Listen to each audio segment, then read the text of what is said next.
Okay, get ready to have your mind blown.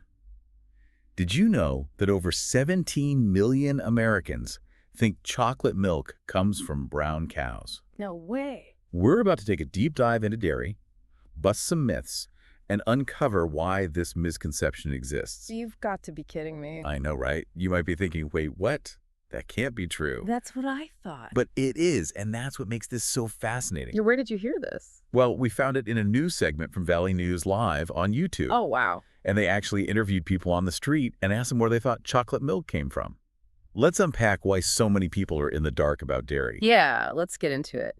What's fascinating here is that this isn't just a small handful of people, it's a significant portion of the population. A whopping 17.3 million Americans. I know. One person even said, it blows my mind.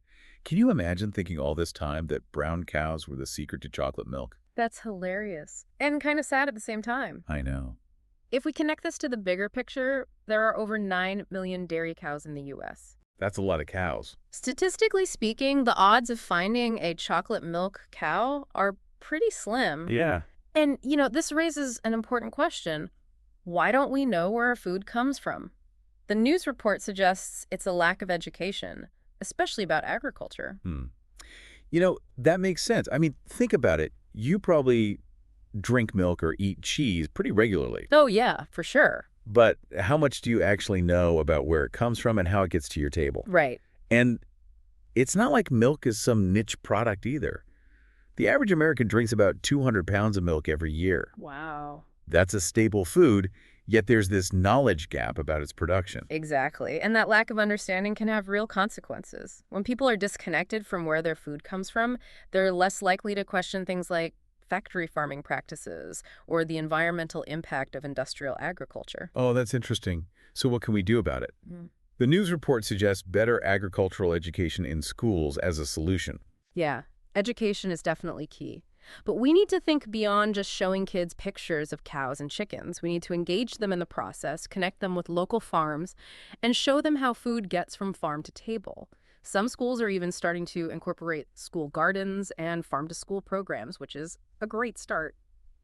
That sounds promising. Do you think it's enough to just focus on kids, though?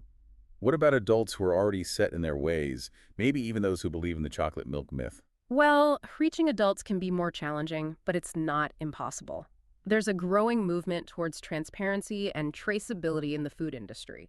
More and more companies are realizing that consumers want to know where their food comes from and how it's produced. And with technology, we can make that information readily available. Imagine scanning a carton of milk with your phone and instantly seeing a video of the farm it came from. That would be so cool. Oh. Bringing the farm to the consumer, even if they live in the heart of a city. It makes you realize how much potential there is to bridge this gap between consumers and food production. Absolutely. This chocolate milk myth, as funny as it might seem, is a wake-up call. I agree.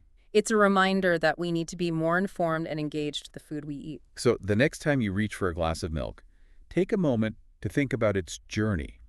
Where did it come from? Who produced it? And what impact did it have on the environment? You might be surprised by what you discover. I think you're right. Thanks for listening to our deep dive. Catch you next time.